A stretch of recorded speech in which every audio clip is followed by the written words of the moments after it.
Imaginez un instant que toutes vos préoccupations, vos espoirs et vos aspirations se condensent en une seule invocation. Une parole si puissante qu'elle pourrait ouvrir les portes des bénédictions infinies d'Allah. Une seule doua. Et lorsque mes serviteurs t'interrogent sur moi, alors je suis tout proche. Je réponds à l'appel de celui qui m'invoque quand il m'invoque. Coran 286. Prenez un moment pour réfléchir. Combien de fois avez-vous réellement ressenti cette proximité avec Allah? Combien de fois avez-vous laissé votre cœur s'ouvrir totalement, sans barrière, dans une prière sincère et humble? Un jour, alors que le soleil déclinait à l'horizon, un homme au visage marqué par les épreuves de la vie s'approcha du prophète Muhammad. Paix et salut soient sur lui. Ses vêtements simples témoignaient de sa pauvreté, et son regard, à la fois fatigué et empli d'espoir, cherchait un refuge. Cet homme vivait dans une profonde incertitude.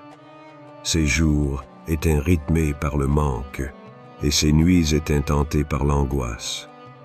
Mais ce jour-là, il portait dans son cœur une question, une supplication silencieuse, qui résonnait avec l'intensité d'une âme désespérée. Lorsqu'il arriva devant le prophète, paix et salut soient sur lui, il s'exprima avec humilité.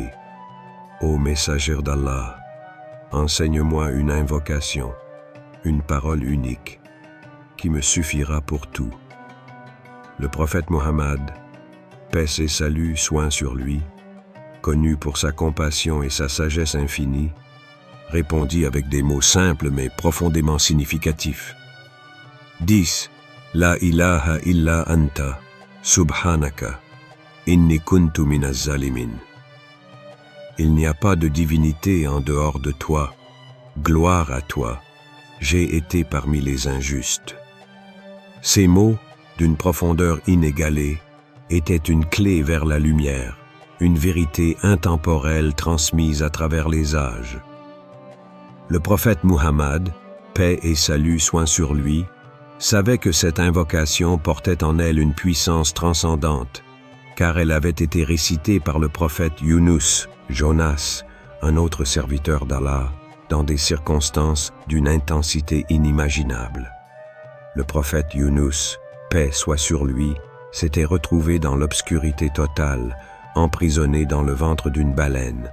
Il n'y avait aucune lumière, aucun bruit, rien d'autre que le battement de son propre cœur et les échos de ses pensées. Pour tout être humain, cette situation aurait semblé sans issue. Mais pour un croyant, même dans les ténèbres les plus profondes, il y a toujours une lumière. C'est alors que Yunus, paix soit sur lui, prononça ces mots. La ilaha illa anta, subhanaka, inni kuntu minaz zalimin. Cette invocation n'était pas seulement une reconnaissance de l'unicité d'Allah, mais aussi un aveu humble de ses propres limites et erreurs. Ce simple aveu, venu du fond de son cœur, toucha les cieux. Allah, dans sa miséricorde infinie, accepta cette supplication et le libéra des entrailles de la baleine. Imaginez-vous, vous aussi, dans votre propre ventre de baleine.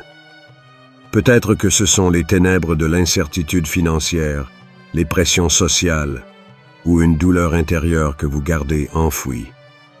Nous avons tous des moments où nous nous sentons comme Yunus, isolés, enfermés, sans issue apparente. Mais ces mots, cette invocation, rappellent que même dans les pires moments, Allah est proche et sa miséricorde est infinie. Le prophète Mohammed, paix et salut soient sur lui, nous enseigne ici une vérité universelle. Peu importe la profondeur de vos ténèbres, il existe une lumière. Cette lumière ne vient pas de l'extérieur, mais de votre propre cœur qui se tourne sincèrement vers Allah. Et invoquez votre Seigneur en toute humilité et avec crainte. Certes, La miséricorde d'Allah est proche des bienfaisants. Coran 7:56. Mais alors, qu'est-ce qui vous empêche de croire que vos propres ténèbres peuvent être dissipées par cette invocation? Est-ce que le doute? Est-ce que la peur que vos supplications ne soient pas entendues? Posez-vous cette question avec sincérité. Ai-je vraiment donné à mon cœur l'opportunité de s'ouvrir totalement à Allah? Les mots du prophète Mohammed, paix et salut soient sur lui, à cet homme sont un rappel pour chacun de nous. Que vous soyez dans la richesse ou la pauvreté, dans le bonheur ou la tristesse, cette invocation porte en elle une puissance qui transcende toutes les circonstances. Car lorsqu'un croyant reconnaît son besoin d'Allah, il se libère de ses fardeaux. Prenez un moment là maintenant. Répétez cette invocation, doucement, avec votre cœur. Sentez-vous les chaînes de vos angoisses se relâcher? Ressentez-vous cette paix intérieure, ce rappel que vous n'êtes jamais seul? Dans l'islam, la dua n'est pas seulement un rituel, mais une clé précieuse que tout croyant possède. Elle est le pont entre le serviteur et son Seigneur, une corde tendue vers les cieux qui ne se brise jamais, quelle que soit la force de vos épreuves. Le prophète Muhammad, paix et salut soient sur lui, a décrit la dua comme l'arme du croyant. Et pourquoi cela? Parce qu'à travers elle, le croyant n'est jamais sans défense. Allah lui-même, dans sa générosité infinie, nous rappelle dans le Coran « Invoquez-moi, je vous répondrai ». Coran 40-60. Ces mots ne sont pas une simple invitation, ils sont une promesse. Une promesse que chaque murmure, chaque cri du cœur, chaque larme silencieuse est vue, entendue et honorée par Allah, qui est Al-Mujib, celui qui répond. Mais ce n'est pas seulement les mots qui importent, c'est l'état du cœur qui les prononce. La dua n'est pas un simple acte mécanique où l'on prononce des mots sans âme. Non, la vraie puissance de l'invocation réside dans 3 piliers essentiels. L'intention sincère. Avant même que les mots ne quittent vos lèvres, votre cœur doit être aligné avec ce que vous demandez.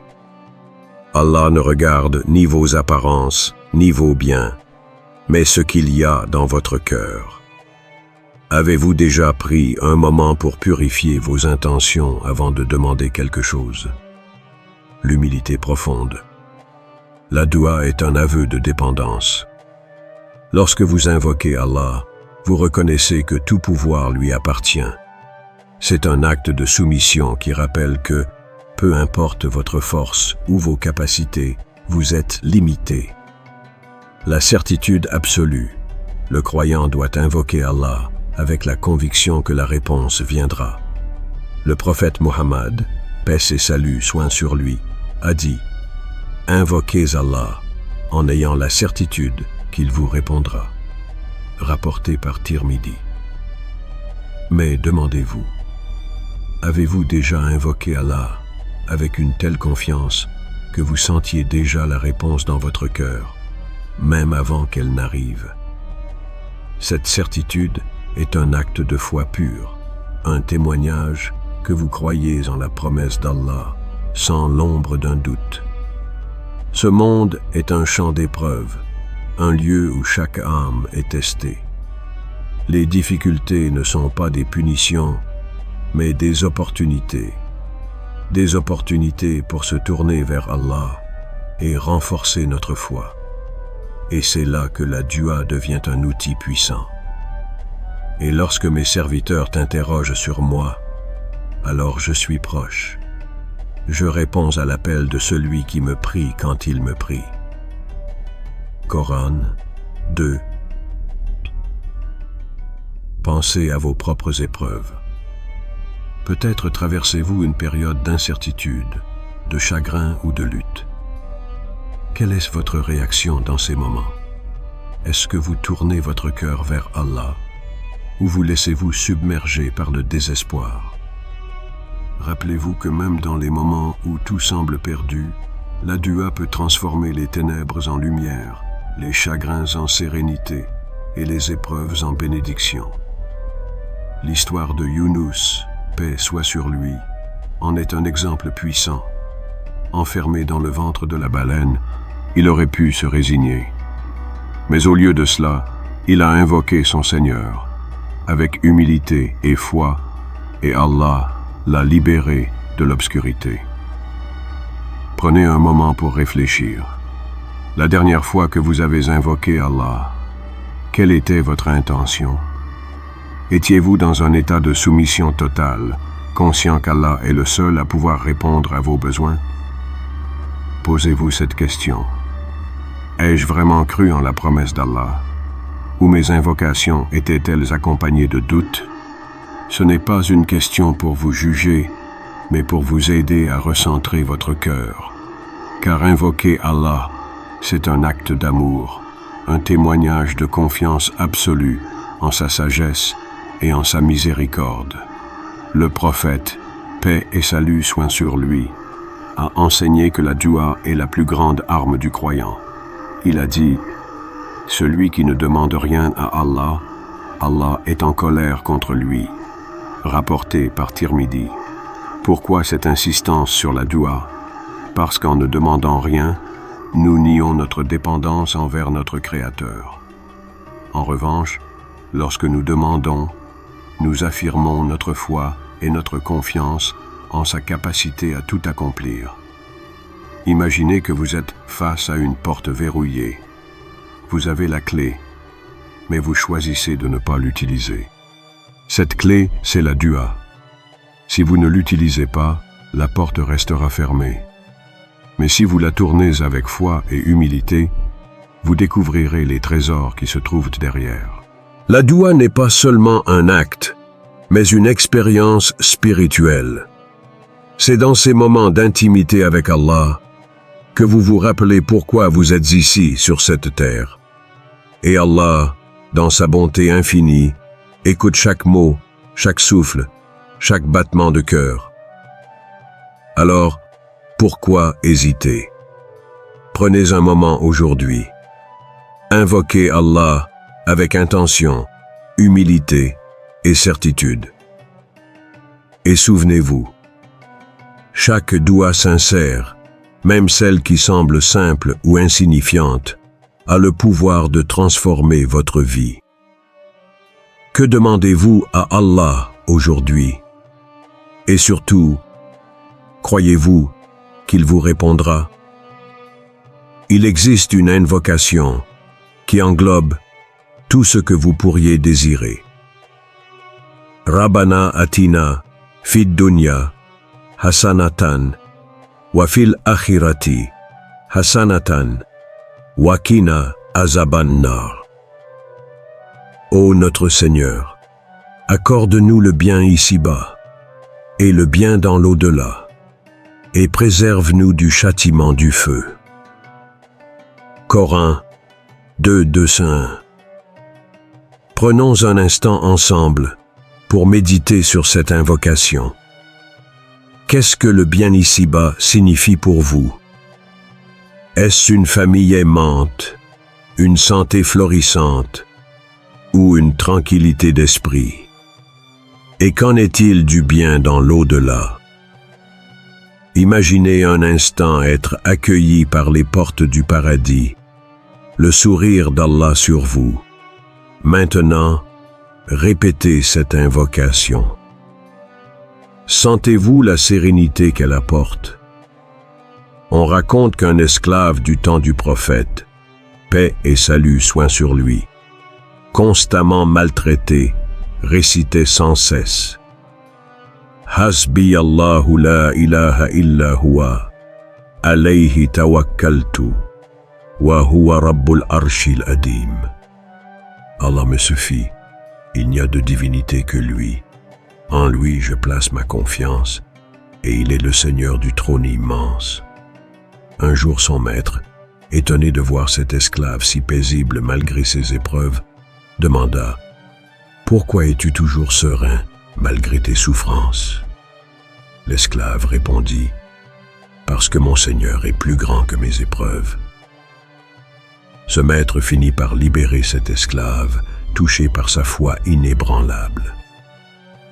Combien de fois avez-vous permis à vos épreuves de paraître plus grandes qu'Allah? Et si vous inversiez cette perception aujourd'hui? Nous vivons dans un monde où tout semble tangible et mesurable. Pourtant, la doua est une preuve que l'invisible est souvent plus puissant que le visible. Imaginez une graine plantée dans la terre. Vous ne la voyez pas, mais elle pousse doucement grâce à des forces invisibles. De même, chaque invocation est une graine dans l'univers, et il vous a donné de tout ce que vous lui avez demandé.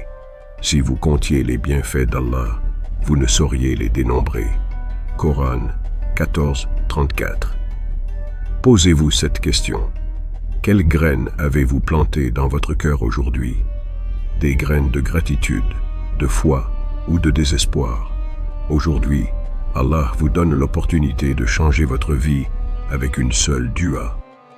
Une seule parole, dite avec sincérité, peut ouvrir des portes que vous pensiez fermées.